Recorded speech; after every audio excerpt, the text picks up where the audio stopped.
Buenos días, mi nombre es Álvaro Corral, soy profesor universitario en distintas áreas de las humanidades, en particular filosofía, estética e historia del arte. Bienvenidos a esta página, El arte en la intersección de ciencia y filosofía, que surgió con ocasión de la pandemia que restringió los encuentros reales entre personas. En esta página sobre arte lo que quiero es mostrar cómo el arte es otra manera al lado de la ciencia y de la filosofía de dar sentido acerca de nosotros mismos. Bienvenidos entonces a los diferentes conversatorios que tengo para ustedes en esta página, El arte en la intersección de ciencia y filosofía. Álvaro Corral Cuartas es filósofo de la Universidad Javeriana y PhD de la Universidad de Würzburg en Alemania. Estuvo vinculado como directivo académico en la Universidad de Bogotá Jorge Tadeo Lozano entre 1996 y 2016. Desde hace muchos años es profesor universitario, miembro de sociedades académicas y autor de varias publicaciones en diferentes áreas de las humanidades. Fede Erratas. La presentación oral que sigue a continuación no ha sido sometida a procesos sustanciales de edición o ajustes. Por esta razón, el autor se disculpa por los errores cometidos. Muy buenas tardes para todos y todas. Bienvenidos y bienvenidas a esta última sesión del conversatorio sobre lo que he llamado el naturalismo y la imaginación en el arte de los Países Bajos, un poco con el propósito de distanciarme del concepto de renacimiento, que como les decía en alguna ocasión, no se trata, como ocurrió con algunos aspectos en Italia, de un redescubrimiento de una serie de valores olvidados que fueron recuperados para continuar con una tradición que eventualmente merecía la pena ser imitada por parte de artistas intelectuales y los incipientes hombres y mujeres de ciencia. Bien sea como un producto de la imaginación, bien sea como un producto de la observación, las cosas, los animales, las plantas, los minerales, los artefactos construidos con ingenio, las personas y los eventos históricos o mitológicos son los que van a recibir ahora la atención de los artistas de los Países Bajos. Es decir, se trata de imágenes en las que es muy clara la impronta del realismo, es decir, el apego a lo que permiten las posibilidades llanas de la observación empírica, ora en el mundo de la ficción, ora en el mundo real. Entonces, bienvenidos a esta última sesión de este conversatorio sobre el naturalismo y la imaginación en el arte de los Países Bajos. Hoy nos ocuparemos de Peter Bruegel y quiero hacerlo en una clave diferente a la que hemos explorado en las anteriores sesiones. Quisiera verlo en tres grandes matrices, si quieren ustedes, en tres grandes factores. Un primer punto es el de naturaleza y paisaje. Otro, muy en el espíritu de una novedad muy propia de este artista, la consideración de lo que podríamos llamar tiempos difíciles acerca de la vida cotidiana de los nadies. Y en tercer lugar, una tercera clave de lectura que se va a entremezclar a lo largo de la sesión de hoy es el humanismo y el descubrimiento del arte por el arte, más allá de su función religiosa. Que eso, por supuesto, ya lo empezamos a ver tanto en Van Eyck como en el Bosco, pero que en Bruegel va a lograr un hito mucho más profundo a propósito de ese desarrollo del arte occidental en los últimos 500 años. Entonces, quiero decir, para que nos ubiquemos, Peter Bruegel nace alrededor de 1525, la fecha de su nacimiento no está muy clara y sí la fecha de su muerte en 1569, que murió por un accidente que tuvo al caerse de un andamio pintando unas obras Entonces, esa fecha sí está documentada, al igual que el Bosco. Los detalles, las fuentes a propósito de su vida y obra son muy escasas. Entonces, queda un espacio enorme para la especulación, pero lo que pienso hacer aquí es más, a partir de su misma obra, sacar datos relevantes de su pintura y de su época. Como les mencionaba, el siglo XVI, que es justamente el siglo de Bruegel, 1525-1569, fue un siglo de profundos cambios en Europa. Eh, por supuesto, muchos de los ideales de los humanistas del siglo anterior influenciaron tanto a los artistas como a los eruditos. Entonces, por supuesto, ustedes recordarán que el siglo anterior es el siglo de Miguel Ángel, es el siglo de Leonardo, eh, y es también el siglo de El Bosco, pero hay una transformación radical en estos 100 años que vale la pena tener en cuenta para lo que quiero exponer hoy. Y se trata que para esta época, es decir, 1525, cuando nace Bruegel, nos encontramos con una Europa que ya ha tenido el efecto de lo que significó la invención de la imprenta. La invención de la imprenta fue algo así como la Internet de hoy. Fue una puesta en escena de toda una cantidad de obras de la cultura que se hicieron accesibles a muchas personas. Y así como en la última presentación sobre el bosque, decía que 100 años antes el pueblo casi no sabía leer, podemos decir que para esta época de 1525 muchas personas ya eran alfabetas. Y alfabetas significa no solo en lengua flamenca o holandesa, sino en latín. Entonces, ese es un primer punto. Eh, el Bosco, recuerdan ustedes, muere en 1516, es decir, unos años antes de nacer Peter Bruegel. Pero es más o menos hacia 1517 que Martín Lutero cuelga las llamadas 59 tesis en la puerta de una iglesia y da inicio a la reforma protestante en Alemania. Ahora, eso va a tener unas consecuencias muy fuertes en los Países Bajos, porque muchos de esos ejercicios de reforma están acompañados de lo que se conoció como un periodo de iconoclastia, y la reacción que tuvo la Iglesia Católica a esa iconoclastia fue la de evitar una destrucción no solo de las obras de arte, sino también de las amenazas que se cernían sobre la iglesia. De hecho, ustedes recuerdan, el Concilio de Trento termina en 1563, o sea, justo unos años antes de la muerte de Bruegel. Y es interesante anotar este punto por cuanto la posición del Concilio de Trento con relación al uso de las imágenes no es el de la iconoclastia de algunas de las sectas protestantes, si quieren ustedes más dogmáticas, sino que hizo una distinción respecto de que se permitía el uso de las obras artísticas siempre y cuando tuvieran un contraste, un contenido eh, orientado a la religión.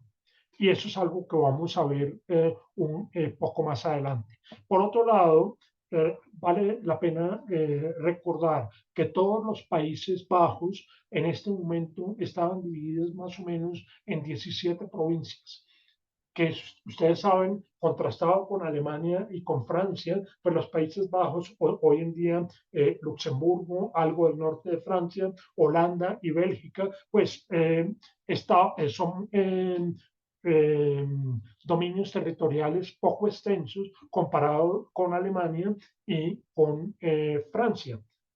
Y En esta época, Bélgica, lo que es algunas de las provincias belgas, estaban dominados por los Habsburgo. Y este también es un punto importante porque en términos políticos, el emperador Carlos V fue en principio eh, emperador no solo por la cuestión política de Alemania, sino era rey y, si quieren ustedes, noble, representativo real de los Países Bajos, pero no así su hijo Felipe II.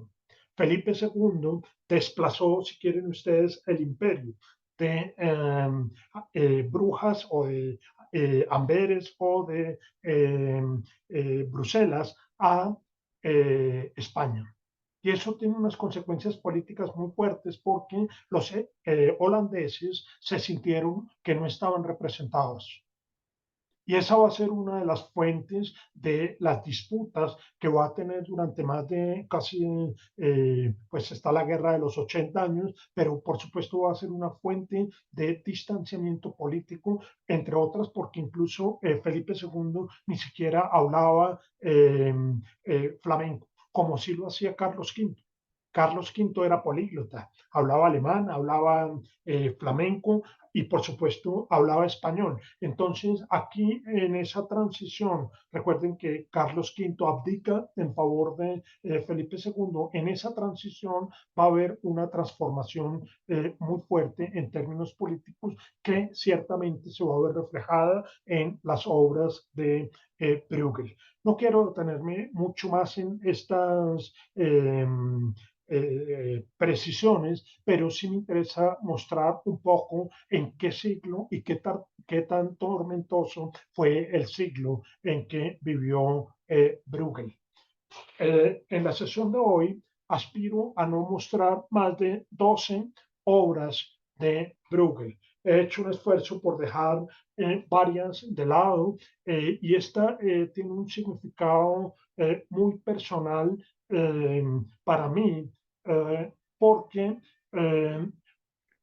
como ven ustedes, se llama Paisaje con la caída de Ícaro. Y yo me demoré mucho tiempo en descubrir dónde está Ícaro.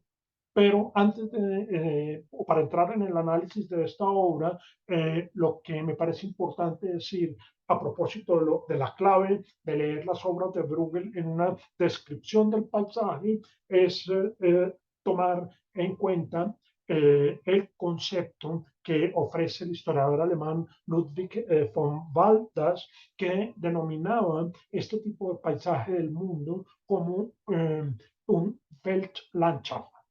O sea, no se trata de un paisaje al natural, como lo podría ser, por ejemplo, una fotografía, sino que se trata de mostrar en un cuadro cómo son los paisajes a los que el ser humano tiene acceso en sus sentidos. Entonces aquí vemos, por ejemplo, peñascos que solamente son propios de los Alpes, combinados con bahías de la región de Calabria y con tierra fértil de Holanda, en contraste con tierra un poco más árida que puede ser en las costas griegas, con campesinos tanto del norte de Europa como del sur, todo puesto en un solo cuadro. O sea, y embarcaciones surcando el mar, el mar Mediterráneo. Entonces, lo que hace Bruegel aquí no es pintar un cuadro en particular, sino una composición de cuadros. Y esto, pues ustedes igualmente se pueden preguntar dónde está Ícaro. Y lo que interesa aquí, que va a ser, por supuesto, una de las características que va a mostrar la esencia del arte de los Países Bajos, es el de la descripción. Y en ese ejercicio, pues no solamente fueron unos grandes artistas los holandeses, sino que van a ser precisamente los holandeses, en función de la descripción, los primeros grandes cartógrafos. Bueno, y la pregunta entonces sigue a continuación, ¿dónde está Ícaro? Fíjense que Ícaro está aquí sumergiendo en el mar después de haber osado desafiar, eh, pues con la posibilidad de volar, pues vuela más allá de donde le recomendaba Dédalo, su padre. Y si bien no está claro que este pueda ser Dédalo viendo la tragedia de Ícaro ahogándose en el mar por haber subido demasiado cerca del sol y haber ocasionado que las plumas con las que supuestamente había construido sus alas se derritieran en sus junturas porque la cera con la que estaban pegadas empezó a derretirse. Entonces, este cuadro, y habiendo hecho esa observación sobre la pintura de lo que Baldas llamaba el paisaje del mundo, me parece que no sobra mostrar que esto está conectado nada menos que con el desarrollo de la cartografía. Y la cartografía, ustedes han oído hablar de Mercator y posiblemente de Ortelius. Ortelius era amigo de, un amigo muy cercano de Bruegel. Y aquí tenemos tal vez uno de los de las representaciones cartográficas más importantes eh, y pues junto con Mercator fue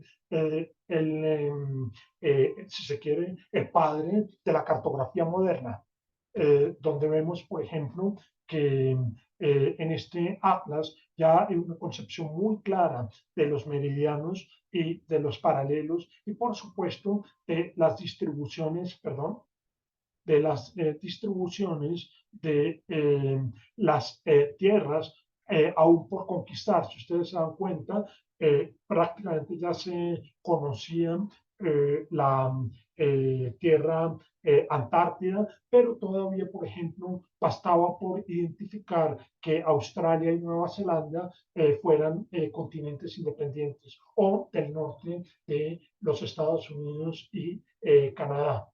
¿No? Dejo entonces esas cuestiones a un lado, pero me interesa mucho notar, hacer referencia a dos cosas. Primero, que el propósito de Bruegel en la pintura es muy parecido al del geógrafo. En este caso, en la situación de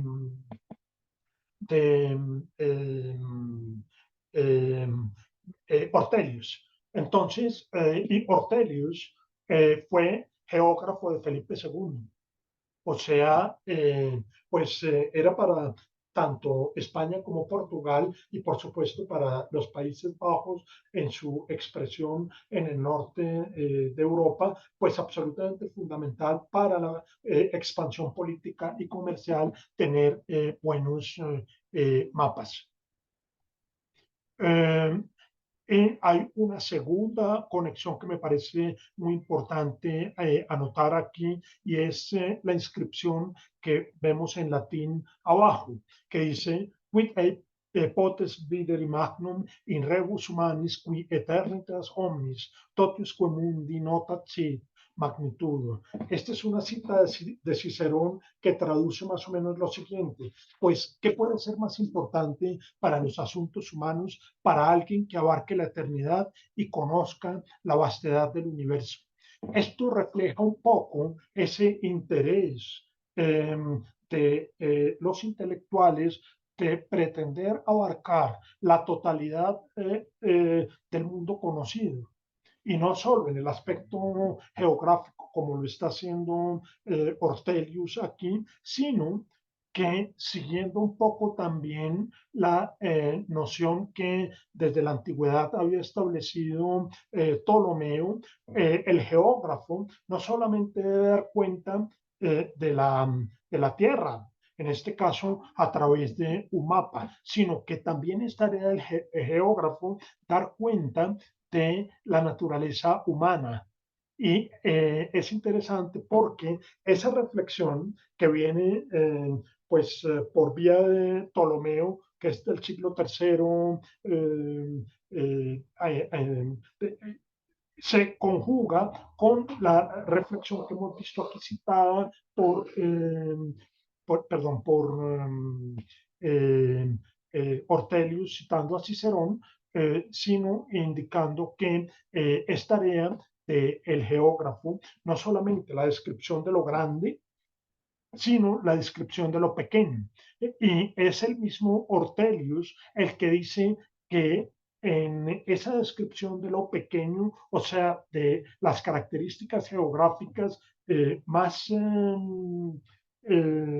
propias del paisaje y del ser humano, Bruegel debería ser considerado el más importante de los artistas. Esa es una idea que me parece muy importante, entre otras, para entrar, como vemos en el tercer cuadro, en el segundo cuadro que quiero analizar, Cazadores en la nieve, eh, haciendo un análisis muy particular que contrasta mucho con el uso que se le da hoy a este tipo de cuadros.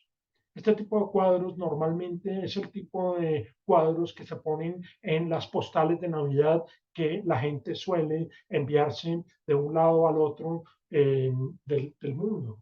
Eso ya con la desaparición de los correos, pues es de poco uso, pero en esta época el contraste es muy, muy diferente. Muy, muy diferente. Ustedes aquí pueden ver un par de cazadores que se acercan a un pueblo con una casa muy exigua, que es la que lleva este cazador aquí sobre su espalda, y vemos que los perros están también tan deprimidos como los cazadores por lo poco que han logrado eh, conseguir. Entonces, aquí es donde aparece esa segunda clave, no solo del paisaje, sino un poco cómo se vuelve objeto de descripción, no ya la vida de los santos o la vida de los príncipes, sino la vida de los nadis.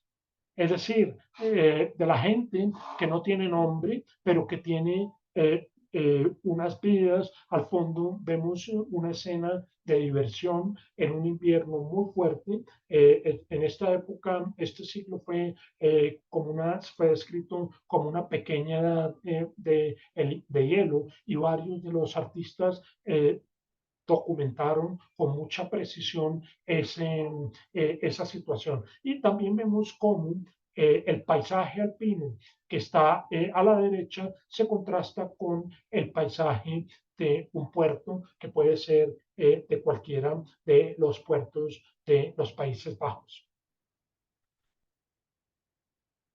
Voy a entrar entonces a ver el detalle y vean ustedes aquí la presa que han logrado obtener los cazadores, y lo que les decía de los perros macilentos.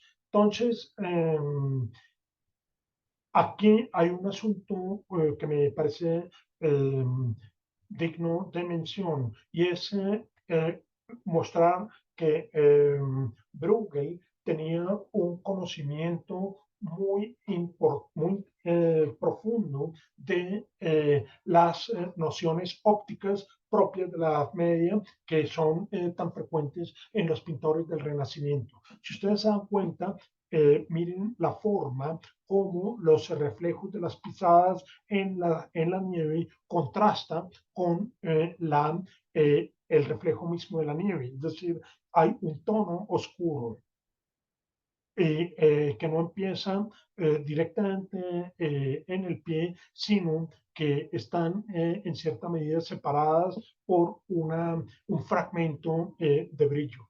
Entonces, este tipo de cuestiones se encuentran no solo en los escritos de Leonardo da Vinci, sino que forman parte, si quieren ustedes, de un saber a propósito de las propiedades ópticas que es posible rastrear hasta el siglo IX en un pensador árabe que se llamaba Alhazen. Alhazen tiene todos unos tratados que se divulgaron en esta época y por supuesto Bruegel parece haber tenido conocimiento de ello por la forma como lo muestra aquí en esta descripción del, de la forma como los reflejos de la nieve se ven en las pisadas, sobre todo las huellas que aquí vemos un poco más oscuras. Y para el detalle, aquí ven ustedes la expresión que tiene el perro. Entonces, aquí es donde creo que puedo hacer una comparación entre la geografía desarrollada por Ortelius en el sentido de dar cuenta del mundo, cómo son los continentes, cómo son los países, cómo son los océanos, y la geografía que más es una especie, el mismo Ptolomeo en el siglo segundo la llama una coreografía, es decir, que la primera, la geografía, tiene por objeto la descripción de los países, mientras que la coreografía se ocupa de las pequeñas divisiones. Entonces, lo que vamos a ver en el caso de Bruegel es justamente la descripción de características individuales, como las que estamos aquí viendo en los perros, o descripciones como las veíamos, por ejemplo, en el bosco, pero también lo vamos a ver aquí a propósito de un ojo o de una oreja. Entonces, Bruegel, y eso lo hace explícitamente, le hace un reconocimiento en un texto, el mismo Ortelio dice que Bruegel es el gran maestro de la descripción de las características faciales como el geógrafo, él y Mercator son maestros en la descripción de los continentes. Entonces, aquí vemos el detalle de la información del cuadro, haciendo un zoom hacia la parte más profunda, que son paisajes en los que la presencia humana es cada vez más notoria. Aquí hay todo un punto en el sentido en que es una invitación a que el escorzamiento, es decir, la perspectiva aparente con que se despliega el cuadro, aquí lo vemos, estamos haciendo un zoom sobre esta parte, casi que no es perceptible desde el punto de vista de los cazadores, pero sí es perceptible cuando el ojo tiene la oportunidad de acercarse hasta la cabaña en la cual estas personas parecen estar arreglando el techo. Y vemos una escena que poco tiene que ver con la escena de los cazadores que después de haber estado un día cazando obtienen poco resultado. Aquí vemos diferentes escenas de juegos de invierno. Niños patinando, adultos moviendo, jugando con, este es un juego muy típico en Francia y en el norte de Europa en general. Entonces son descripciones que tienen que ver con el momento y que, como les decía, son las descripciones de los nadies que poco a poco empiezan a figurar en el arte occidental. No se trata, como les decía, de los santos, ni de los políticos, ni los emperadores, sino otro tipo de historias que merecen ser la pena narradas. Y hay un aspecto que me parece muy interesante a propósito de la descripción del paisaje, y es que la naturaleza del invierno fue tan cruda en esta época que la madera que se producía era una madera tremendamente dura. El mismo invierno, año tras año, se encarga de endurecer el tronco Y hay gente que piensa, por ejemplo, que la calidad de los instrumentos musicales fabricados en esta época, por ejemplo, un Stradivario, tiene esa calidad armónica justamente porque fue hecho con una madera tremendamente dura.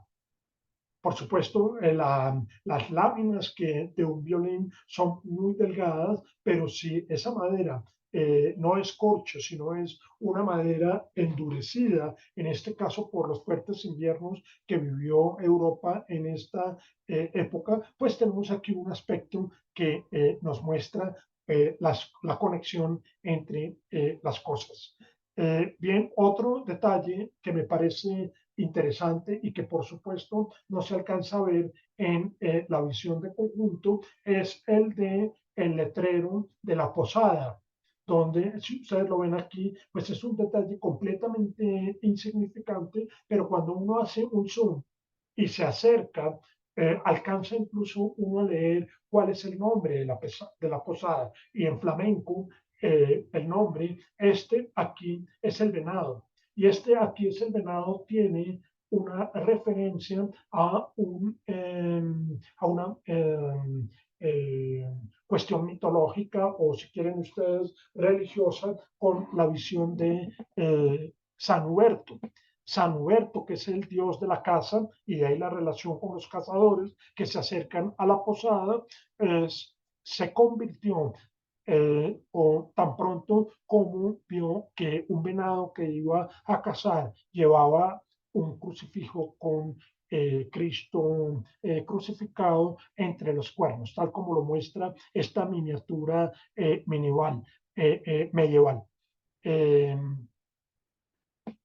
entonces, aquí hay un asunto, porque fíjense que es esa transición que cada vez se va a hacer más fuerte entre un motivo que aparentemente puede tener una connotación religiosa, pero ya en un marco completamente distinto, que es el marco de una presentación que tiene otro propósito, dar cuenta de una tarde invernal en la que al final del día los cazadores han logrado obtener muy poco. Esta fue una época de tremendas hambrunas. Y al final, entonces, tenemos lo que se conoce como el cielo rojo, que fue una serie de situaciones que fueron observadas en esta época, alrededor de 1560, como una especie de presagio eh, eh, de la divinidad. Entonces, también en esta época, pues hubo brotes de la peste y unas tormentas, sobre todo en los veranos, muy fuertes, que llevó prácticamente a la idea de que el mundo estaba por terminar. Y esto sí lo pueden ustedes conectar con el tipo de literatura que se va a empezar a publicar en esta época también. Muy pronto vamos a estar con Macbeth de Shakespeare y con la leyenda de Fausto, que se consolidará un par de siglos después con Goethe. Y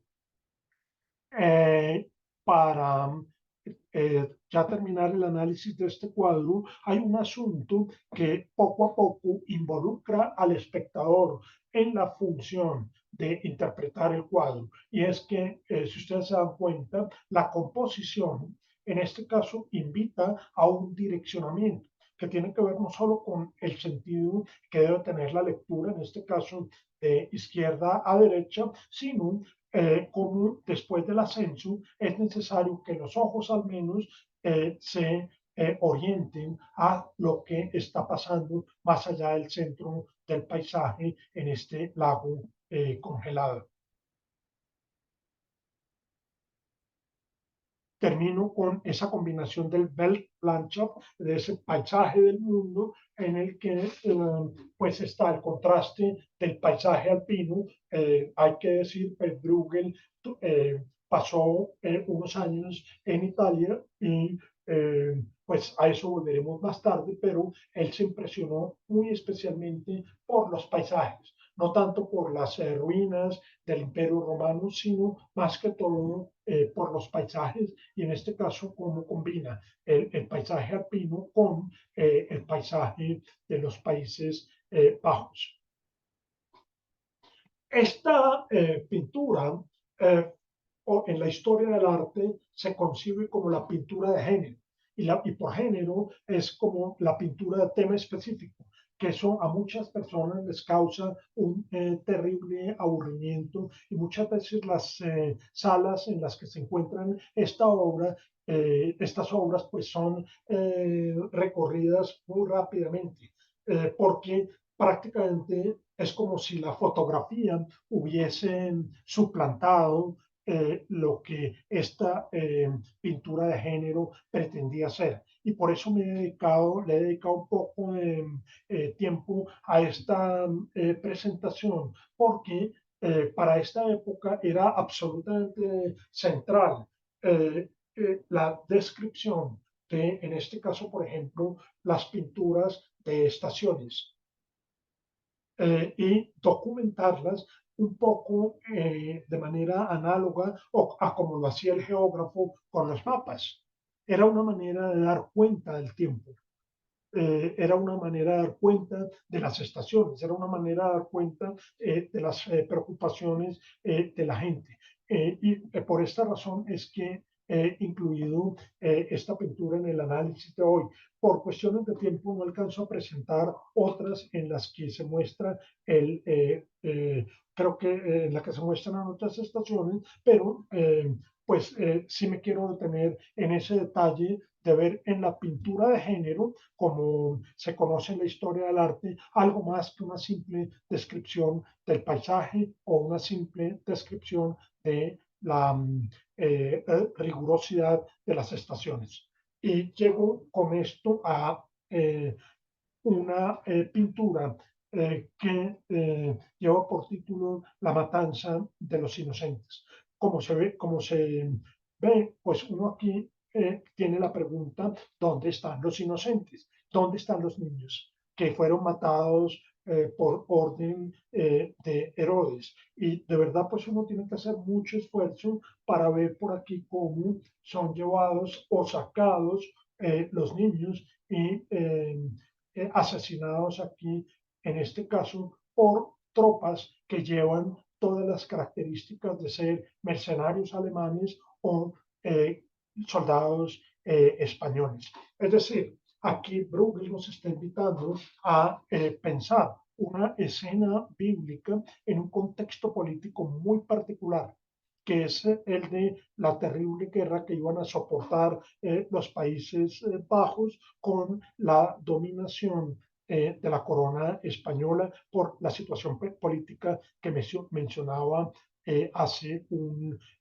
instante. Entonces aquí no solamente está no solamente se describe la matanza de los inocentes como se encuentra en el Evangelio de Mateo, cuando se cuenta que el rey Herodes ordenó a sus soldados eh, eliminar a todos los niños menores de 2 años y de esa manera asegurar que no se iba a cumplir la profecía de un nuevo rey en Israel, sino que se muestra la situación política propia de la época en la que vivió Bruegel y su gente, que es, aquí vemos, pues es la escena violenta, fíjense ustedes, de los soldados matando a los niños y el desespero de las madres. Pero todos están vestidos a la usanza del siglo XVI y están vestidos para eh, mostrar aquí una profunda crítica a la época de violencia que estaba viviendo Bélgica y los Países Bajos, las 17 provincias bajo el azote de las tropas españolas, en particular de Felipe II. ¿No? Entonces, aquí, pues, Felipe II estuvo y tenía el sitio real del imperio, era Bruselas y hacia 1559, 1560, Felipe II traslada la capital del imperio a Castilla. Madrid prácticamente nace como ciudad en esta época y ese pueblo se convierte entonces en el centro del Imperio Español. Y por supuesto el monasterio del Escorial se convierte ahora en el centro del imperio con la situación que les mencionaba de que los flamencos, es decir, la gente de los Países Bajos, se sintió abandonada por su emperador. Y ahí se presenta un conflicto que es muy diferente a la forma como su padre, el emperador Carlos V, que era más cosmopolita, entendió la situación de los Países Bajos. Esa, en mi opinión, también es una razón para tratar de explicar la decadencia de España en el sentido en que prácticamente desde Felipe II España se dedicó a la explotación, no solamente de recursos en los Países Bajos, sino por supuesto en las colonias en América y en Asia. Y los Países Bajos, que ya venían en un desarrollo comercial muy importante, adquieren un florecimiento que no solamente se va a desplegar en los Países Bajos, sino por supuesto en Francia y Alemania. Y si el asunto no es con esto lo suficientemente complejo, pues hay que mencionar, como lo vamos a hacer a continuación, que aquí hay también en el trasfondo una guerra de religión, o sea, una guerra buscando herejes entre los protestantes. Y eso es algo que vemos en este cuadro que lleva por título El censo de Belén, que como se dan cuenta es de la misma época de 1566. Y aquí también ustedes se pueden preguntar dónde están José y la Virgen que tenían la orden de ir a Belén para registrarse en el censo que habían exigido los invasores romanos. Entonces aquí fíjense y verá cómo se transpone la situación de la época de Belén con, o mejor, de los judíos bajo la dominación romana y la dominación de los Países Bajos bajo la dominación española. Y ese es un asunto que vamos a ver en detalle. Aquí les pido el favor de que miren este detalle, que será el sitio donde tienen que inscribirse las personas para ser censadas. En este caso no solo censadas, sino que les están recogiendo sus impuestos. Aquí vemos una persona con el típico vestido judío y en el centro de la composición, sin que haya ningún detalle eh, eh, importante acerca de su sentido, sino más bien una dimensión iconográfica que vamos a ver ahora con más cuidado. Vemos a la Virgen que posiblemente lleva al niño entre su regazo y a San José.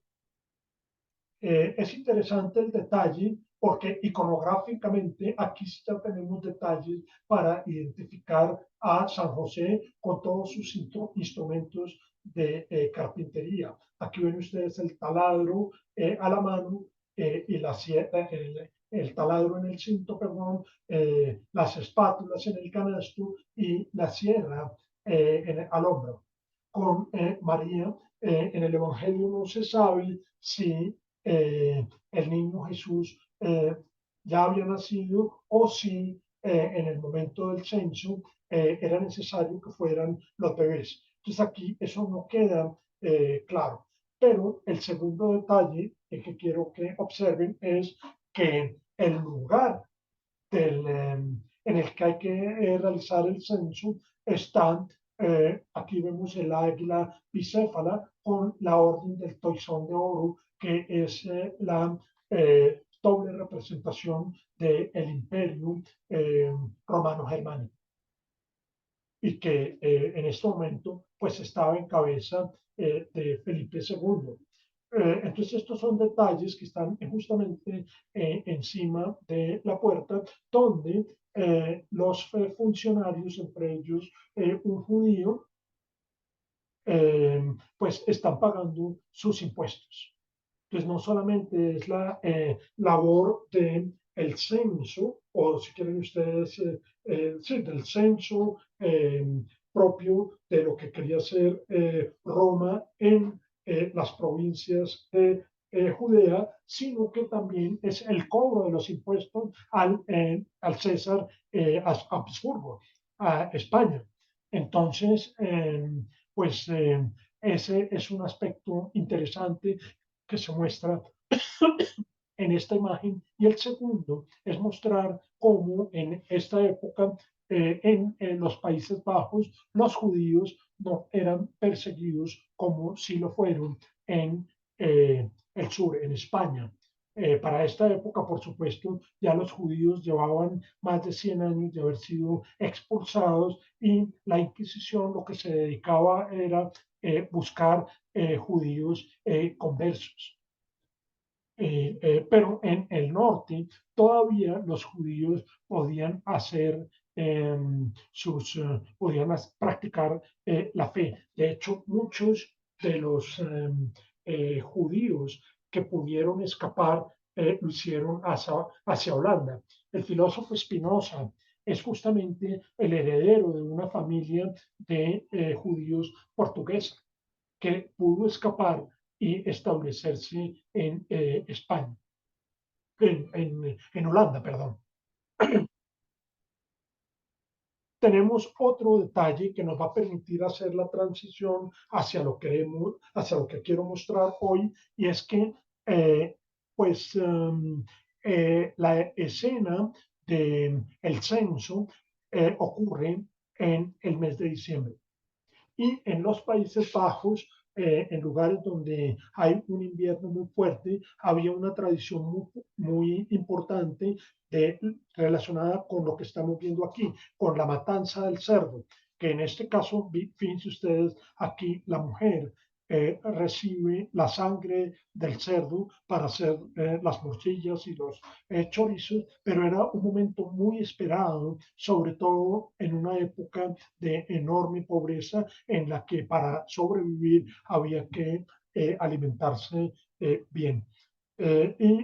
Aquí vemos también cómo la paja del trigo servía para alimentar los fuegos y calentar la gente. Entonces, estamos viendo que son detalles que poco a poco empiezan a mostrar unas facetas de la vida cotidiana que, como les decía, no vale la pena simplemente ver como descripciones del paisaje, sino que por el contrario nos invitan a una mayor reflexión. Y vemos también eh, otro aviso de una posada, pero en este caso se trata de una posada en la que ya no cabe más la gente. Y eso ocurrió no solamente en el plano de la historia bíblica, de hecho se relata que José y María no encontraron alojamiento en Belén y les tocó alojarse en un establo. Y aquí se muestra cómo la recepción de los impuestos en el siglo XVI obliga a la gente a sacrificios como el de tener que pasar unos días o unas horas a la intemperie, como lo estamos viendo aquí. Eh, no me quiero detener más en los detalles frente a todo lo que nos falta por exponer, pero en el caso de Bruegel sí tenemos algunas eh, obras, en este caso la que acabamos de ver, que sí está firmada, donde vemos no solamente el apellido sin la H. En español se pone la H para que, pues no tenemos, habría que poner o una U en español para decir Bruegel, y por eso es que se ha dejado la H. Y vemos la fecha del cuadro, que es 1566, como lo había dicho antes. Voy a pasar muy rápido por esta obra que supuestamente habla del verano y muestra, es un esfuerzo sincrético por mostrar diferentes etapas. Aquí vemos unas relacionadas con la siembra,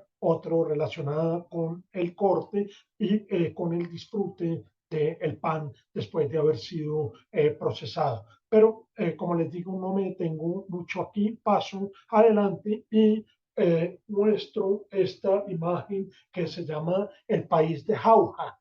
Eh, es una pintura que se encuentra en Alemania y no es una pintura muy grande, como ustedes ven, pero sí me permite llevar el análisis que estoy presentando a una caracterización diferente. Y es como Bruegel nos empieza a mostrar en sus pinturas la posibilidad de una interpretación en diferentes niveles. Entonces, como vimos, no se trata únicamente de mostrar el invierno en los Países Bajos y lo fuerte que fue, lo eh, riguroso que fue, sino que también la pintura nos puede presentar otras cosas en otro nivel. En el nivel religioso, por ejemplo, cuando se afirma que la descripción anterior está relacionada con el censo en Belén o con la matanza de los inocentes, sino que también nos muestra una escena política actual, es decir, de la época de Bruegel en la segunda mitad del siglo XVI. Entonces, fíjense que así como en esos casos hay tres niveles de interpretación, se añade otro nivel, que es cómo es posible pensar en la imaginación sin tener que abandonar la realidad. Y es aquí el país de Jauja, en alemán se llama Scharafenland, y Jauja es el país de las riquezas imposibles de obtener. Y Jauja, pues es una ciudad en América Latina donde era indescriptible el tamaño de las minas de oro y de plata, tanto que eso disparó la imaginación de los españoles respecto de la idea que estamos viendo aquí de que no había que trabajar, sino que que es un literato, simplemente tiene que abrir la boca para que le caiga el vino que está saliendo de la jarra y pues estos otros dos, un soldado y un agricultor, lo único que tienen que esperar es a que los ponqués caigan del techo para consumirlos. Entonces, fíjense que aquí se está entrecruzando una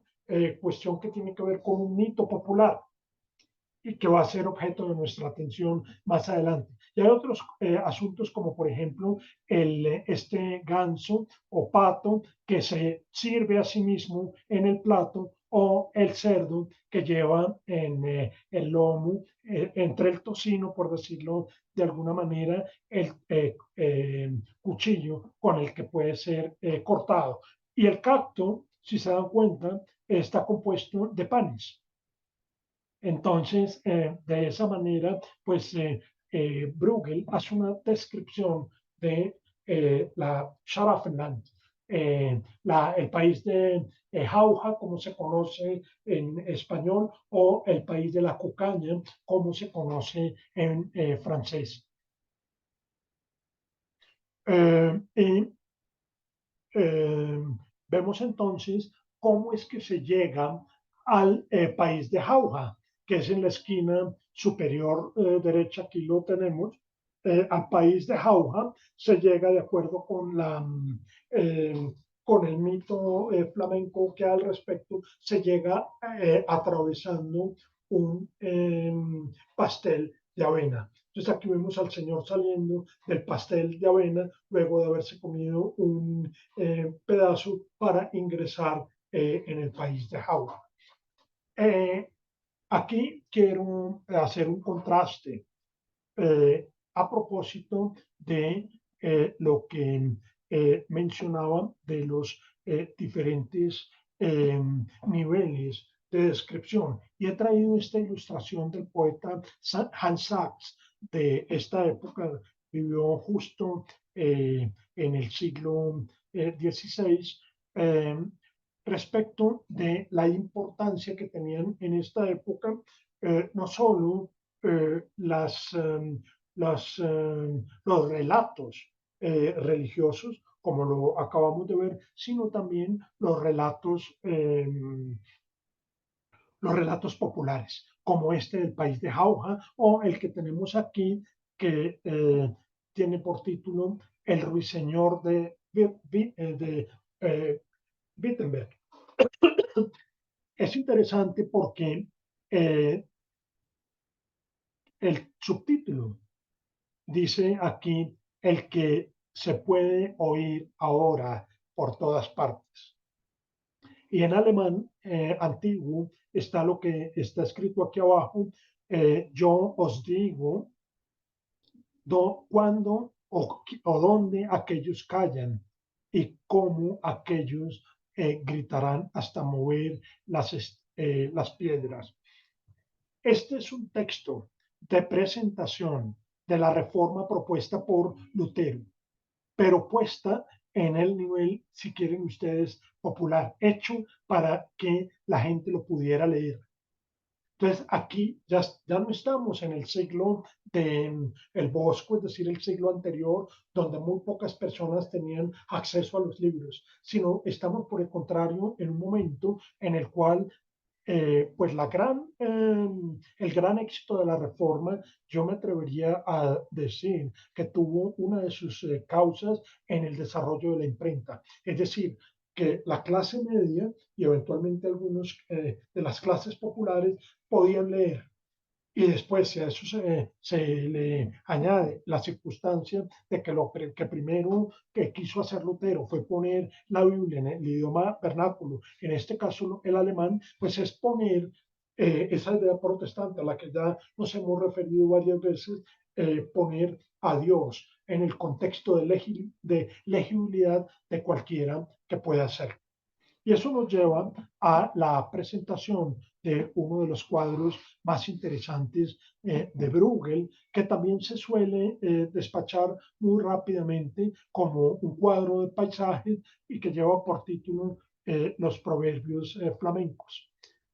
Yo, por supuesto, aquí no me puedo detener en los más de 100 proverbios que hay representados acá, pero simplemente quiero hacer alusión al hecho de que la forma de titular este cuadro tiene que ver con una cuestión muy propia del siglo XVIII y XIX, que fue la búsqueda de la identidad nacional. ¿A qué me refiero con esto? Que aquí, como ustedes ven, los historiadores alemanes y holandeses dijeron hay una descripción de proverbios flamencos. Pero vamos a ver a continuación que no se trata de proverbios flamencos, se trata de proverbios que en su mayoría tienen no solo su traducción al español, sino su equivalente en español. Entonces eso quiere decir que la preocupación de Bruegel en el siglo XVI quizá no fuera la de mostrarle al mundo cómo es que son los holandeses o cómo es que son los flamencos o cómo son los belgas o los balones o los que sea, sino cómo es el mundo en general. Hay una pretensión muy en coherencia con lo que decía a propósito del primer cuadro de Weltlandschaft, o sea, de un paisaje universal, en este caso en la coreografía, de lo que decía Ptolomeo cuando la distinguía de la geografía. Se trata de mostrar al ser humano, no solo al holandés o al flamenco o al alemán o al español, sino al ser humano. Y yo quisiera proponer, me voy a detener solo en una lectura diagonal. Este cuadro también tiene una flecha en la que se invita al observador a escoger una dirección, que no es esta dirección, esta diagonal es muy complicada. En cambio, aquí hay una diagonal que va desde este proverbio hasta este proverbio y quisiera entonces mostrar eso con algún detalle. Entonces, esto también pertenece a ese género que se conoce como pintura de género. En este caso, la pintura de los proverbios. Eh, Aquí hay uno. La mujer que con gusto acepta favores por aquí y por allá debe colgar la capa azul alrededor de su marido. Este sí es un proverbio, yo no conozco la expresión española de este proverbio, pero es el proverbio que sirve para mostrar o para pensar cuál podría haber sido el título del cuadro si le hubieran preguntado a Bruegel. Y si ustedes se dieron cuenta, el proverbio de la infidelidad se encuentra justo en el centro, casi en el centro de la composición, por lo menos desde el punto de vista de los colores. Y si a eso se le añade la circunstancia de que el tema de la capa azul es un asunto que tenían otros eh, eh, artistas, como en este que vemos de Blaue Hook, eh, que es la capa azul, pues vemos que el título nos está no solo refiriendo a una cantidad de proverbios que están por aquí, sino que cuál habría podido ser el título. Entonces, lo que dice aquí es que, aun cuando si bien este puede ser el título, el nombre usual de esta pintura, que se entiende como la capa azul, se puede entender las locuras de un mundo al revés. Y cuando uno entiende, pone ese título para el cuadro, cómo entender esto, las locuras de un mundo al revés, ahí uno, si quiere, saca el asunto de los Países Bajos o de el norte de Europa y lo extiende a al género humano. Ahora, eso no solamente lo estaba haciendo Bruegel o Franz Hockenberg en grabados que circularon por miles en Europa. Ya se había inventado la imprenta. Este era como el WhatsApp de la época, si me permiten la comparación tan atrevida. A este tipo de hojas tenían acceso muchas personas. Incluso muchas de estas obras fueron enviadas a las colonias, fueron enviadas desde los impresores. Yo no conozco ninguna copia de Bruegel, pero sí conozco, tuve la oportunidad de conocer eh, grabados de Durero que llegaron a el nuevo reino de Granada y fueron objeto de imitación en los frescos que es posible ver en la plaza de Tunja, en la casa del gobernador. Allí hay una serie de frescos que reproducen ilustraciones que son tuvieron que haber sido copiadas de grabados de Durero. Entonces eso muestra de cómo hay un saber que circuló por Europa y que hoy pues estamos, hoy casi que no tiene mucho sentido. Hay una obra de varias cientos de páginas de Erasmo de Rotterdam que lleva por título Adagia, y Adagia no es otra cosa que proverbios. Y traje aquí, en una edición de 1553, tres adagios o tres utiforo, que es mutis por el foro. Eso es desde la época romana incluso. No bebas ni tampoco te pierdas, que se le atribuye a Cicerón, o esta que posiblemente solo se usaba entre los romanos, pero que uno aquí puede cambiar. El gladiador no formula su estrategia en la arena. Que esto puede ser hoy en día, el político no diseña su campaña en medio de la misma.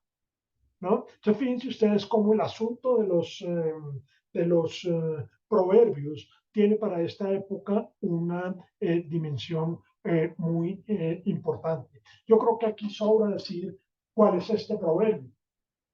el pez chico, el pez grande se come al pez chico. O si quieren ustedes, como está en la inscripción latina inferior, los peces chicos son la comida de los peces grandes. Pero aquí ocurre algo que es muy interesante y que me parece vale la pena llamar la atención. Y es que el proverbio no solamente tiene que ver, como lo he mostrado aquí, de cómo este pez chiquito es comido por otro pez más grande y este a su vez por otro pez más grande, hasta que al final hay una comilona de peces como la que vemos en el centro de la composición, sino que hay una referencia a un trabajo. En este caso, el trabajo de la pesca con un pescado más chiquito que le sirve de engaño al anzuelo. Pero no solo eso, hay una faena de pesca y hay una faena en la que aquí ya se nos invita a pensar en una dimensión de cómo hay ciertos seres humanos que actúan como grandes peces comiéndose a otros seres humanos que tienen con condiciones de trabajo insoportables o como esclavos. Entonces fíjense que aquí el proverbio se va transformando en un mensaje, llámenlo ustedes, moralizante o ético, que sirve, como pueden servir hoy las redes de influencia en las redes sociales. Es decir, en las redes sociales hoy en día hay un intercambio de valores con los cuales podemos estar o no de acuerdo, pero que juegan un papel en el diseño de lo que se puede pensar en una sociedad como valor o antivalor. Y aquí tenemos una clara referencia a esa dimensión pedagógica. Mientras el niño aquí está escrito en latín exe, quiere decir allí o allí. Entonces el niño dice allí para referirse a esta faena. Y el papá le dice, no, no, no, trata de entender exe en el sentido de que es todo. O sea, una, dos, tres, cuatro, para mencionar por lo menos cuatro claves de lectura. Entonces, fíjense que Bruegel se vuelve entonces algo complicado, pero una pluralidad de niveles. Si uno quisiera extender ese dedo indicando, pues prácticamente este nos lleva a una dimensión incluso fantasmagórica de pescados volando, como veíamos en el caso de el Bosco en la última sesión que hicimos sobre él. Pero fíjense cómo entonces la invitación que nos hace Bruegel a través de su pintura es la de, y aquí vemos entonces la de la explotación marinera como un elemento adicional. Me voy a detener en algunos proverbios que ciertamente golpearse la cabeza contra el muro. Un pie descalzo y otro calzado. No me voy a detener aquí en el significado, ponerle el cascabel al gato, estar armado hasta los dientes, ponerse la armadura, poner palos en la rueda, sujetar una anguila por la cola, o sea, sujetar un pescado que se resbala rápidamente. Y vean ustedes que en el caso de la poesía francesa encontramos el mismo proverbio, como para referirse en este caso a una mujer que es infiel, cómo se escapa la anguila de la mano. Y voy a terminar, como les decía, en esta presentación diagonal con este proverbio que está aquí, se ve muy chiquito, que ustedes seguramente ya pudieron identificar como un ciego que guía a otro ciego, pronto cae en el pozo. Y termino, aquí hay otros proverbios que por la resolución de la imagen no se alcanzan a identificar muy bien, pero sí mostrar en este direccionamiento hacia la luz, y es este sería como la verdad al final del paseo se hace clara.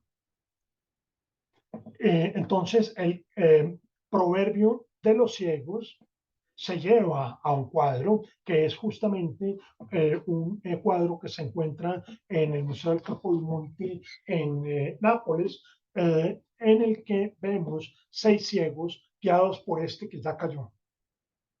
Eh, Tengo que limitarme mucho al análisis que quiero para no irme más allá del tiempo con lo que quiero hacer, pero mostrar también que pues esto está otra vez. Tenemos en el caso de Bruegel un intelectual que no solo conocía las, los relatos religiosos, en este caso de la tradición judeocristiana, sino también elementos propios de las tradiciones vernáculas del norte de Europa y que se combinan. Y en esa consistiría la novedad con relatos que, relacionados con la descripción de los que ella ha llamado los nadis.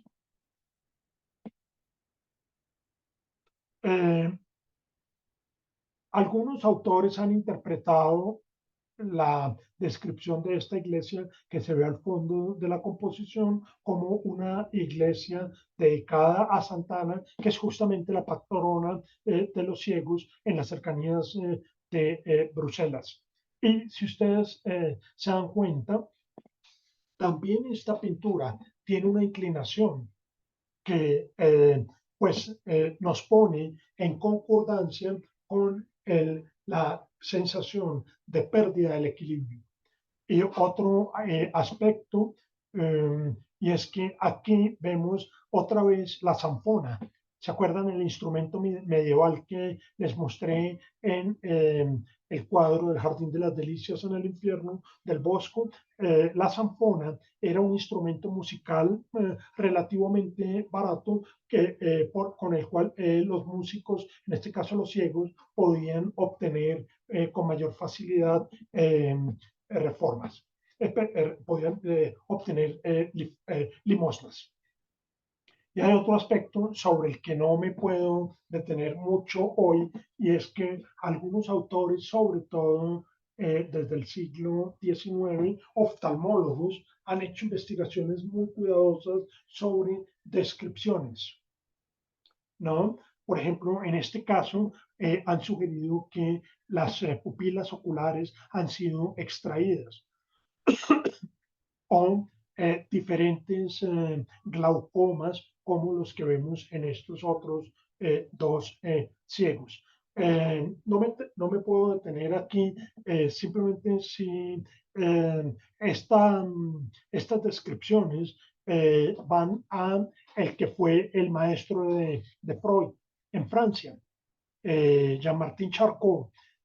Fue uno de los maestros, está muy conectado con el desarrollo de la hipnosis y lo que eso significó para el psicoanálisis, pero Charcot tenía también investigaciones en patología y en anatomía, y hace una descripción en artículos que van hasta el siglo XIX, y de ahí en adelante hay toda una tradición de médicos que hacen descripciones muy particulares sobre, en este caso, enfermedades visuales que parece haber captado Bruegel con gran precisión.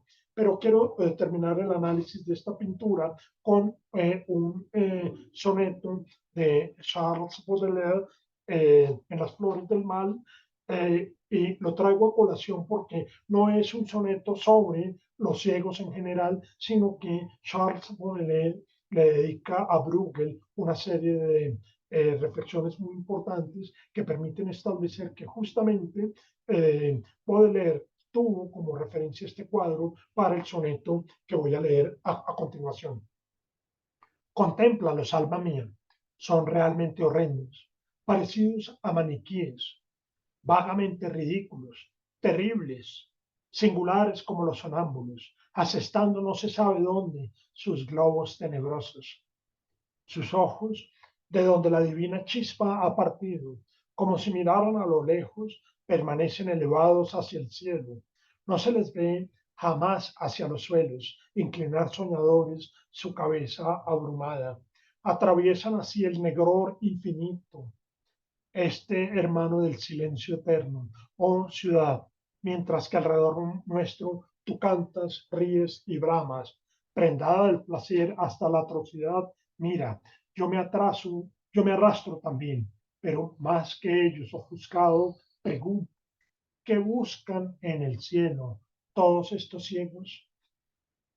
Eso nos lleva a lo que quisiera analizar más adelante con los dos últimos cuadros que forman parte de la presentación de hoy. Y es que así como el arte religioso empieza a ser eh, dejado de lado en favor de una estética del arte por el arte, donde cada vez el hombre o el ser humano empieza a ser el centro de la preocupación artística,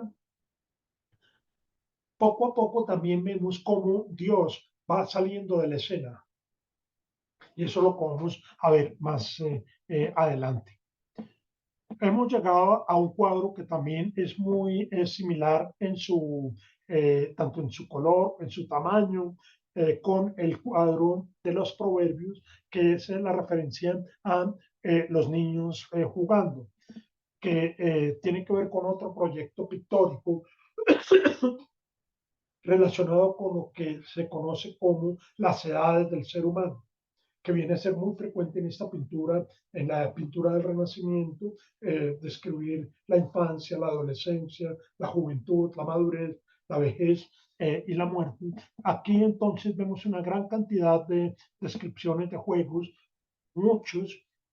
No me alcanzo a detener en esto simplemente para mostrar otra faceta de la pintura de el Bosco, como por ejemplo jugar a las canicas, el caballito, la gallina ciega, la gallina ciega, en este caso representada no por niños, sino por personas más mayores, hacer burbujas de jabón,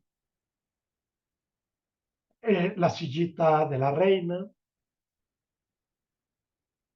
o zancos, ¿no? Y llego entonces a la presentación de otro de las pinturas centrales de Bruegel, la lucha entre Don Carnal y Doña Cuaresma, que tiene que ver con una cuestión muy propia del ámbito flamenco y europeo relacionada con la noche de carnaval. Entonces aquí tenemos cómo vemos un conflicto entre lo relacionado con la vida carnavalesca alrededor de la gula y la eh, embriaguez, si quieren ustedes, y por el otro lado, la cuaresma con todo el ritual de ayuno. Entonces,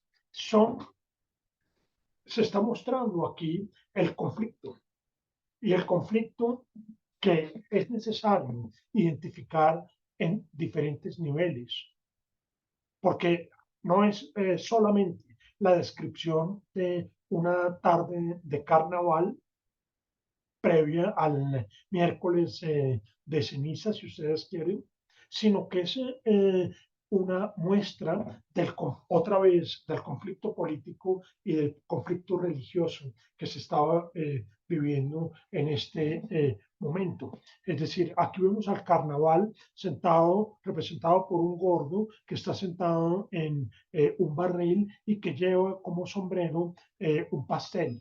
Y en vez de lanza, lleva un pincho con comida, mientras que su contrincante es una mujer delgada que está en un reclinatorio, ¿no? Del que tiran, fíjense ustedes aquí el coche está tirado por un monje y una monja, ¿no? Vemos algunos elementos relacionados con el ayuno, como la venta de arenque en este lado. Pero hay otro conflicto que está, dijéramos, por detrás de esto, y es el conflicto que entró al Concilio de Trento respecto de las representaciones carnavalescas, que son muy propias sobre todo del lado católico, pero no del lado protestante, por lo menos con la festividad que se está planteando aquí. Entonces, pues hay también ese conflicto que no es únicamente en una representación, si quieren ustedes, humorística, satírica de el conflicto que puede haber entre la gula y el ayuno, sino cómo ese tipo de vicios o virtudes son pensadas por, eh, en primer lugar, los intelectuales, pero en segundo lugar, también cómo son asumidos por la gente del pueblo.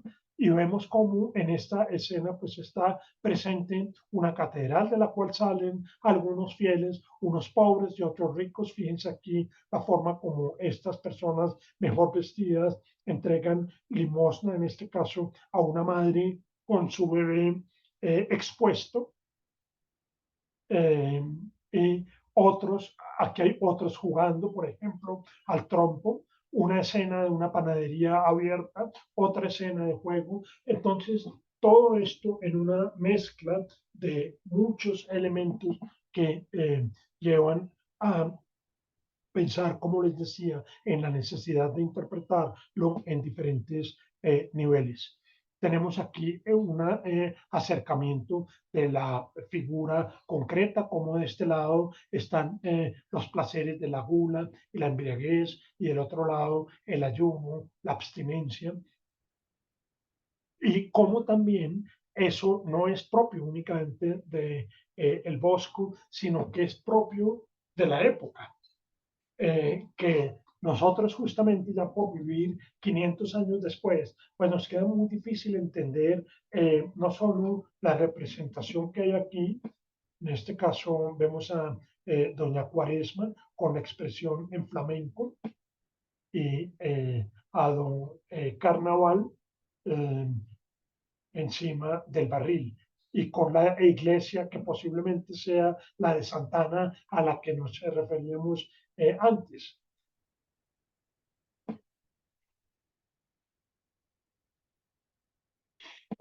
Y aquí hay una escena que es muy propia de el folclore flamenco, y que creo que vale la pena atender un poco, porque fíjense ustedes, aquí está la escena en el cuadro completo. Voy a hacer un zoom de esta zona para mostrar la dimensión popular de esas celebraciones de los nadies.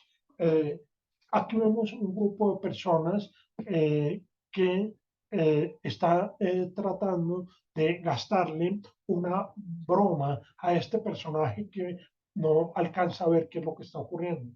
Y se trata de una leyenda conocida como el matrimonio Mopso, que es algo así como una especie de casamiento con una novia eh, engañosa, si se quiere. Entonces, como este señor, que es el novio, no está viendo que le están acercando a una mujer horrible, aquí está la persona que le está acercando a la mujer, la idea es que el novio conozca a la novia después de entrar a la carpa, cuando ya supuestamente no es posible hacer mayor cosa. Entonces, es interesante porque muestran cómo aquí hay una clara referencia a una cuestión estrictamente popular, que como les decía, pues no solamente es de Bruegel, sino que pues está presente en grabados de la época, que como les decía, fueron divulgados eh, pues por cientos por toda Europa. Entonces aquí es interesante también porque el sitio donde se imprimió esto fue en el taller de Hieronymus Koch, que dice lo hizo hacia 1570. Bruegel es el inventor de la imagen, pero resulta que Hieronymus Koch es el suegro de Bruegel. Entonces esto lo ponía a Bruegel en contacto con no solo los impresores, sino que en esta época existía algo que vino a desaparecer después. Existían clubes de retórica, gente, sobre todo de los campesinos con poder adquisitivo, de los pequeños industriales en la industria de la lana, de la panadería, que al lado de sus tareas y al lado de sus compromisos religiosos participaban en discusiones retóricas. Y esto de la retórica es muy importante porque justifica y hace clara la evidencia a propósito de la circulación de estas imágenes. Estas imágenes no estaban únicamente destinadas a los eruditos, no, era el material de los panaderos. Es muy posible que ante la ausencia de un papel para envolver una hoja de pan, algunos de estos grabados se hubieran perdido por haber servido en algún momento como un talego para una bolsa de pan, ¿no? Entonces aquí tenemos la mujer horrible, o puede ser incluso hasta un hombre, y el novio completamente ignorante de la situación, de lo que va a descubrir dentro de la carpa. Entonces esta era una fiesta en la que se le hacía una broma a los solteros, ¿no? Aquí entonces la mujer rechoncha, despeinada, incluso puede ser un hombre disfrazado, trata de agarrar a este novio para llevarlo en contra de su voluntad a la tienda donde le puede ofrecer sus favores. Entonces, se trata de una escena burlesca que más allá, que ha perdido toda su connotación cuando la vemos hoy. Es decir, si no hay una explicación un poco amplia como la que estoy proponiendo, pues no es posible entender qué es lo que está ocurriendo aquí. Tengo entonces la presentación en detalle de Don Carnaval con sus atributos. Y es interesante ver acá algo que conocemos hasta el día de hoy, los waffles. Los waffles belgas, que son tan famosos en cualquier esquina de Bruselas o de Brujas, pues aquí ya tenían su aparición, y es muy probable que también lo que tenga aquí la señora disfrazada sea la waflera. Pero más allá de ese detalle, si es correcto o no, pues vemos cómo hay en este caso, pues aquí puede ser perfectamente esta otra representación del agua flera con la masa para hacer ese plato. Vemos el rostro de Doña Cuaresma y otra escena como esta en la que una pareja sigue a un loco, con la característica de que el loco tiene prendida una antorcha a plena luz del día. Y esto otra vez nos pone en contacto con lo que mencionaba hace un momento sobre esa idea de ver en el cuadro una enseñanza de carácter moralizante. Es decir, cómo el cuadro no solamente cumple con una función de describir, en este caso, una noche de carnaval, sino cómo esa noche de carnaval tiene un propósito moralizante, y cómo ese propósito moralizante puede ser mejor, puede ser mucho mejor expresado con imágenes que con solo palabras. Entonces, yo les decía que también en otro nivel vemos que los protestantes eh, querían suprimir la época de toda la cuaresma,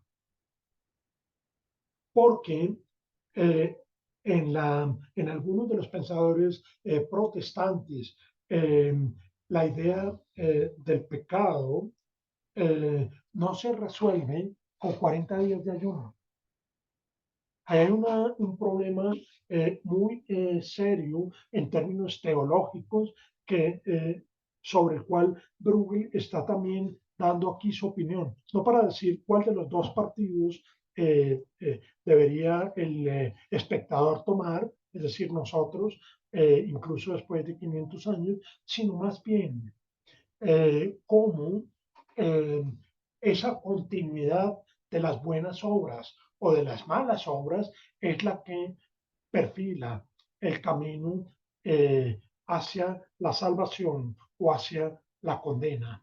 Mientras que en el lado, si quieren ustedes, de la teología católica, pues es claro que toda esa idea de la confesión presenta esa dimensión, bien sea porque un sacerdote es capaz de dar en nombre de Dios las palabras necesarias para el perdón del pecado, o el ayuno como una actividad permite, como a través de una actividad podemos volver a estar en un estado de gracia. Pues aquí hay toda una reflexión sobre la piedad, si quieren ustedes, entendida por los teólogos protestantes y la eh, manera como esto lo entendían los teólogos católicos. Este cuadro entonces nos permite referirnos brevemente al papel de la imagen en las discusiones teológicas propias de los pensadores que lideraban la reforma. No todos los pensadores reformistas tenían la misma posición. Autores como por ejemplo Erasmo de Rotterdam, al que nos hemos referido, o Sebastián Brandt. ¿Se acuerdan ustedes aquí el texto de La nave de los locos, sobre el cual el Bosco hizo un cuadro? Todos ellos intentaron cuestionar el papel de las imágenes de culto y por ende la necesidad de prohibirlas, al menos al interior de las iglesias. Hoy en día, si ustedes van a una iglesia en Holanda, es muy notoria, en Bélgica, en algunas iglesias, es muy notoria la imagen, o iglesias del rito protestante, en que las iglesias son, casi no tienen imágenes. Entonces, lo que estaban diciendo personajes como Erasmo y Brandt, dicen, sí, use eh, imágenes, pero ojalá solo en un formato pequeño y en un formato privado. Si eso le sirve a usted para volverse más piadoso, excelente, pero no las ponga en una iglesia, porque en una iglesia, sobre todo en un altar, se confunde la dimensión de ser solamente un signo de algo con la realidad representada. Entonces aquí volvemos a algo que fue objeto de discusión cuando presenté los iconos rusos, y es la cuestión acerca de la función de las imágenes, que por supuesto en esta época desata una controversia muy profunda. Pues no solamente se señalan diferencias radicales entre confesiones, por un lado algunos protestantes y por otro lado eh, teólogos católicos, sino que además unos y otros estaban convencidos de que lo que estaban pensando era la dirección del camino correcto. Y eso fue lo que trajo, para desdicha de la historia europea, siglos de violencia religiosa. Normalmente se habla solo de la guerra de los 80 años, pero es que prácticamente Europa no conoció periodo de paz, sino desde esta época solo hasta el final de la Segunda Guerra Mundial. Y esa es una cuestión que valdría la pena eh, discutir. Pero tanto se polarizó esta discusión a propósito de indicar cuál es el camino correcto en materia de reforma, que en 1566, prácticamente en la época en que se produjo este cuadro, se produjo una revolución iconoclasta que no solo dejó un sinnúmero de muertos, sino que una gran cantidad de obras de arte fueron destruidas. Las que se salvaron, como estos cuadros, fue porque los escondieron durante un buen tiempo.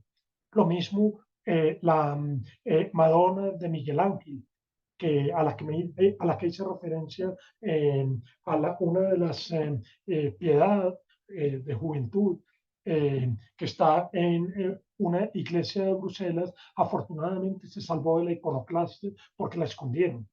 Entonces la imagen se entendió en estos años violentos, no solo por los pensadores de la Reforma, sino también por algunos teólogos católicos, como les decía, como un signo.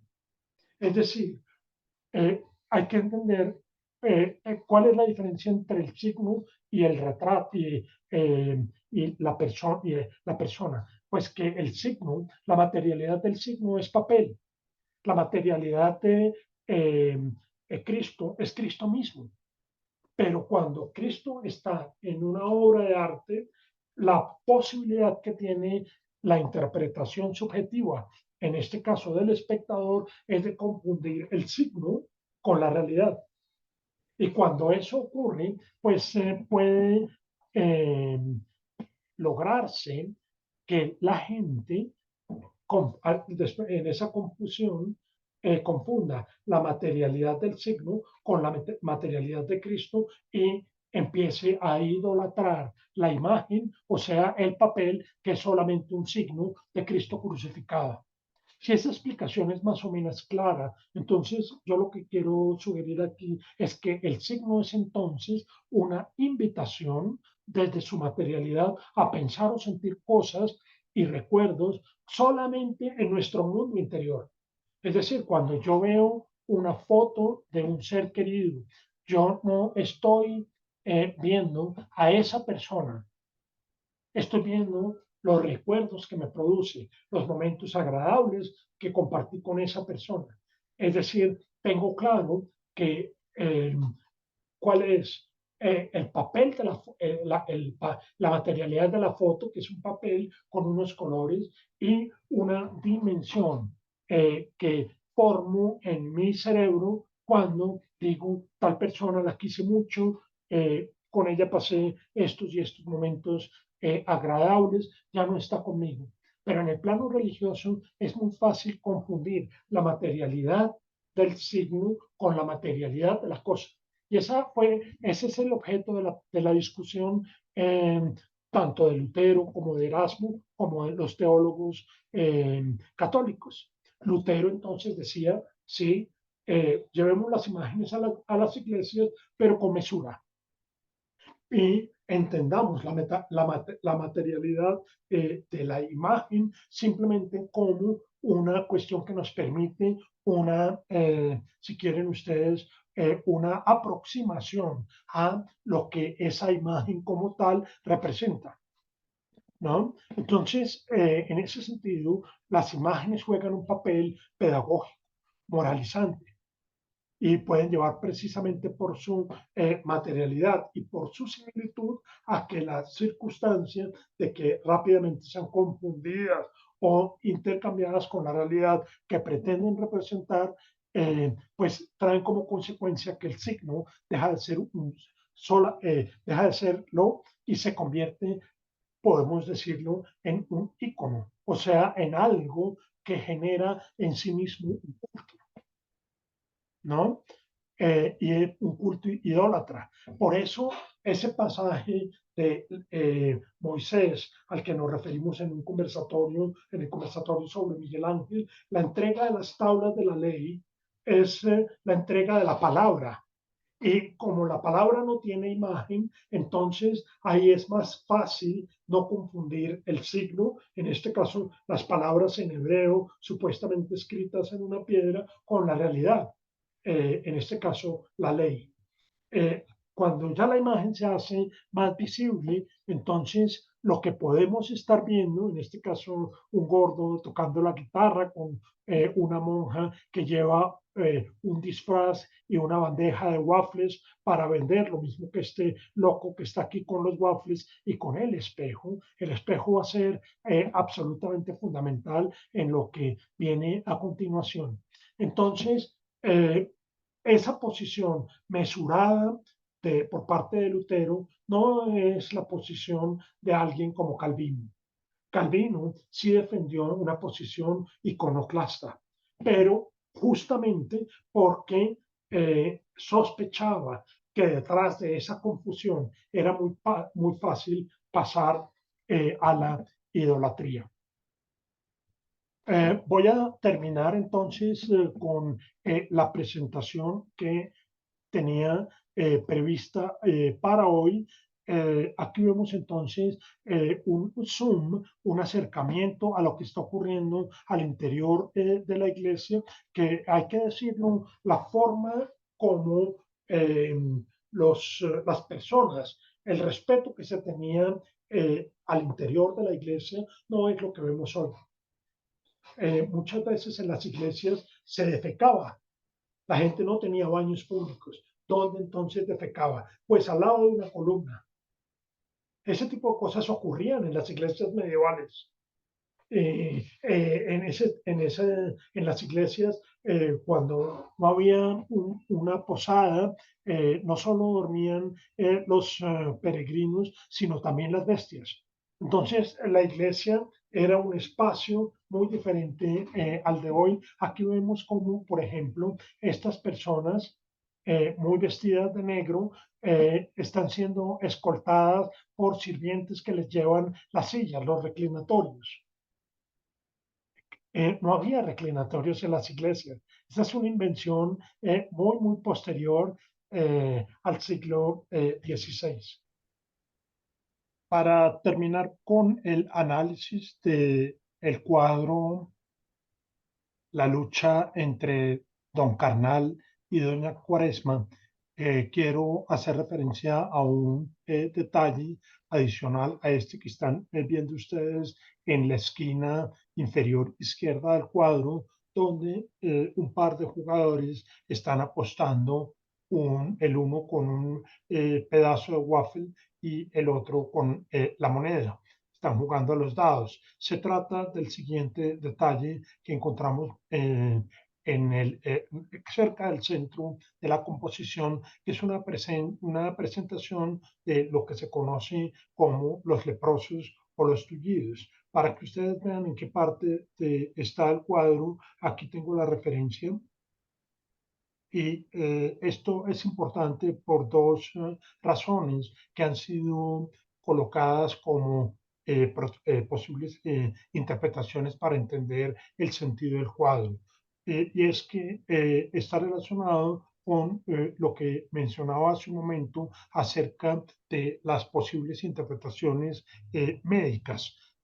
Algunos médicos han visto aquí los síntomas de una enfermedad que se vino a documentar al comienzo del siglo XX, que es la llamada trombangitis obliterans, que es una especie de muerte lenta de los vasos capilares, que lleva generalmente a que al paciente le tengan que cortar las extremidades inferiores o superiores, las manos o los pies. Esta también se llama la enfermedad de Burger para hacer referencia a la persona que la documentó y está relacionada con el consumo excesivo de eh, tabaco.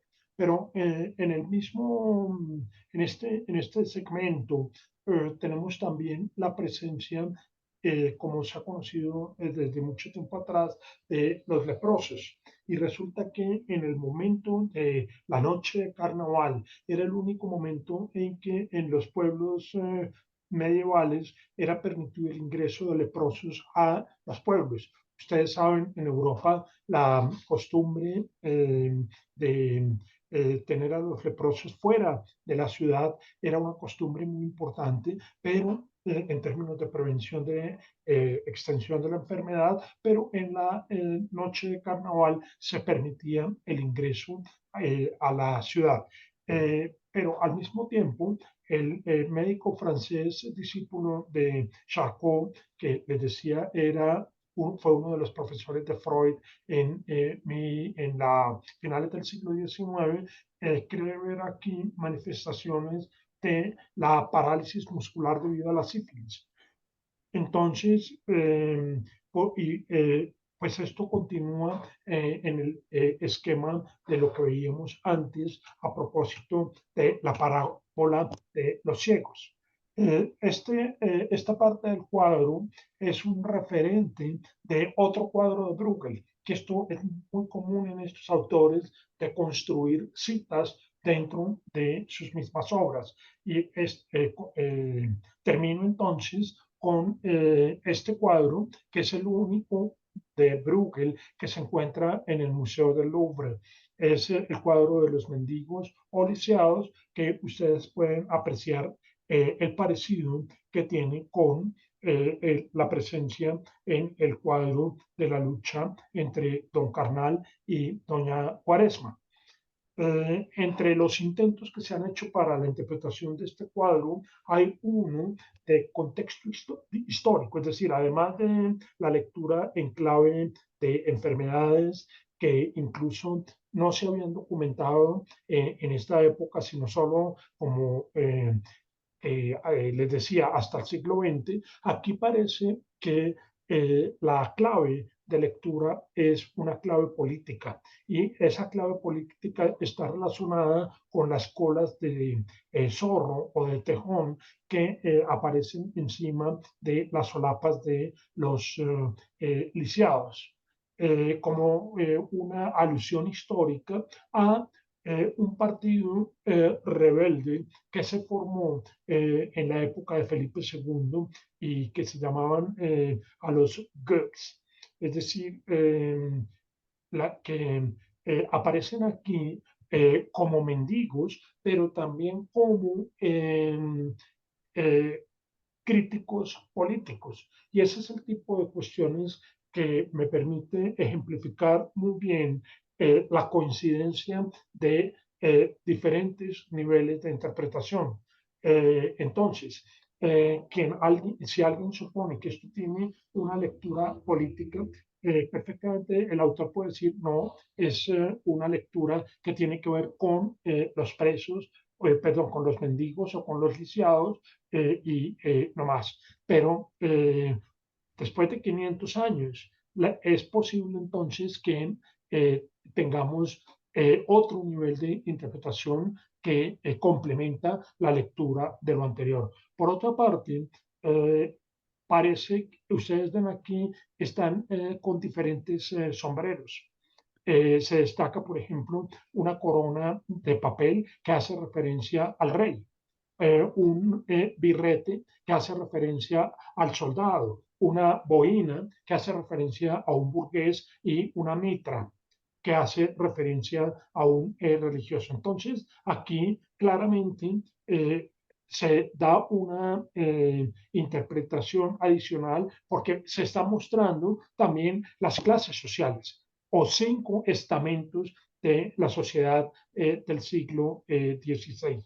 Y me parece, ya para terminar, que se encontró una inscripción en la parte detrás de la pintura, que si bien está muy en mal estado, es una inscripción parcialmente en flamenco y otra en latín, que testimonia la admiración de alguna persona con Bruegel. Es decir, es una inscripción que se puso detrás del cuadro y dice lo siguiente: lo que falta a la naturaleza carece de nuestro arte. Como les decía, la gramática aquí patina un poco, pero la traducción se continúa.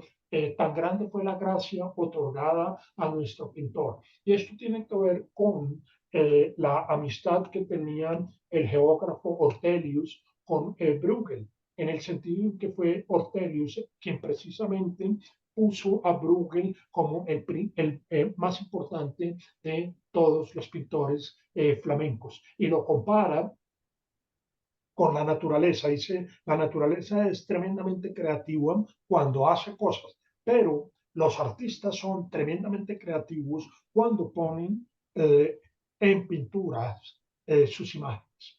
Entonces, dice, haciendo eco de ese comentario elaborado por Ortelio, la persona que escribió esto dice, aquí la naturaleza expresada en formas pintadas se asombra al ver a través de esos tullidos que Bruegel es su igual. Y es decir, que la creatividad de Bruegel es tan portentosa como la naturaleza, como la naturaleza misma. Ustedes también se dan cuenta, esta pintura de 1568, que es prácticamente un año antes de la muerte accidentada de Bruegel. Entonces, yo termino la presentación de hoy con este cuadro y los espero para la próxima sesión.